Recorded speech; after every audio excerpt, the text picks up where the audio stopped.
Black hole को हिंदी में Krishna Weaver कहते हैं।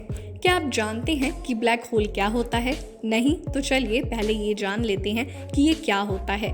फिर ये जानेंगे कि यदि आपको किसी भी तरह से ब्लैक होल में फेंक दिया जाए या आप उसमें गिर पड़ें तो क्या होगा। ब्लैक होल क्या है? ब्लैक होल स्पेस में वो जगह है जहां भौतिक का कोई नियम काम नहीं करता, मतलब समय और स्थान का कोई मतलब नहीं है। यहाँ बस गुरुत्वाकर्षण और अंधकार है। इसका गुरुत्वाकर्षण इतना शक्तिशाली होता है कि जिसकी आप कल्पना नहीं कर सकते हैं। इसके खिंचाव से ये प्रकाश को भी अवशोषित कर लेता है, मतलब ये कि इसमें जो भी डाला वो बाहर नहीं निकलेगा। आप इसे इस तरह समझें कि जब हम किसी टॉर्च से प्रकाश डालते हैं तो वो प्रकाश रिफ्लेक्ट होकर हमारी आंखों पर आता है, तभी वो चीज़ हमें दिखाई देती है। लेकिन यदि मान लो कि प्रकाश वापस लौट कर ही नहीं आया तो वो जगह ब्लैक होल हो सकती है। ऐसा ही स्पेस में होता है। दरअसल जब कोई विशाल तारा अपने अंत की ओर पहुंचता है तो वो अपने ही भीतर सिमटने लगता है। धीरे धीरे वो भारी भरकम ब्लैक होल बन जाता है और फिर उसकी गुरुत्वाकर्षण शक्ति इतनी बढ़ जाती है कि उसके प्रभाव क्षेत्र में आने वाला हर ग्रह उसकी ओर खिंचा कर अंदर चला जाता है। वो सब कुछ अपने में निगलने लगता है। इसके प्रभाव क्षेत्र को ही इवेंट हॉरिजन कहते हैं। किसी भी चीज का गुरुत्वाकर्षण स्पेस को उसके आसपास लपेट देता है और उसे कर्व जैसा आकार दे देता है। स्टीफन हॉकिंग के अनुसार इसके बाहरी हिस्से को इवेंट हॉरिजन कहते हैं। स्टीफन हॉकिंग की खोज के मुताबिक हॉकिंग रेडिएशन के चलते एक दिन ब्लैक होल पूरी तरह द्रव्यमान मुक्त होकर गायब हो जाता है।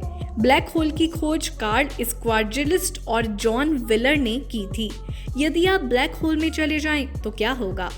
ये हो सकता है कि आप किसी दूसरे ग्रह पर जीवन की तलाश में निकले हों या फिर अंतरिक्ष यान से बाहर निकले हों और तभी ब्लैक होल की चपेट में आ जाएं और उसमें गिर जाएं।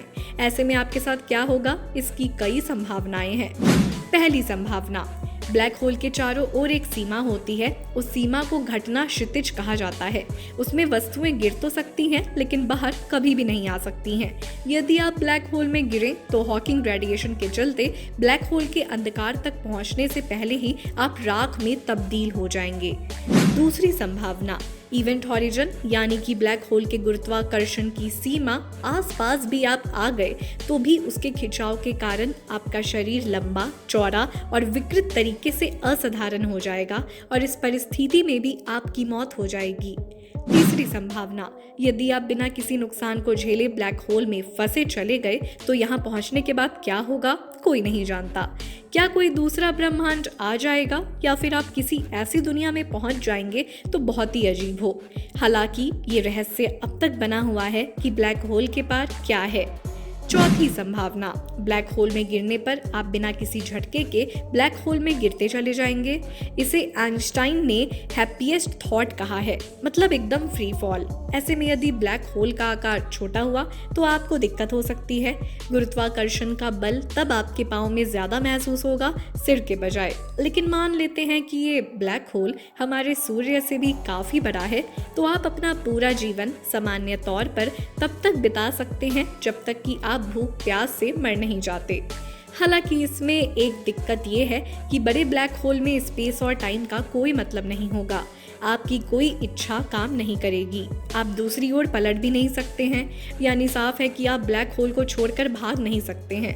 भौतिक विज्ञान के नियमों के मुताबिक आप हॉरिजन के अंदर सीधे जा रहे हैं बिना गर्म कणों से टकराते हुए, नहीं तो आइंस्टाइन के हैप्पीएस्ट थॉट और सापेक्षता के सिद्धांत का उल्लंघन होगा। निष्कर्ष, मतलब ये है कि एक बात तो स्पष्ट है कि ब्लैक होल में गिरने के बाद आप ब्लैक होल की बाहरी सतह पर जलकर राख हो सकते हैं या फिर उसके अंदर आसानी से पहुंचकर अनंत गहराइयों में खो सकते हैं। ऐसे ही कुछ अनजाने रहस्यों को जानने के लिए बने रहें हमारे चैनल के साथ।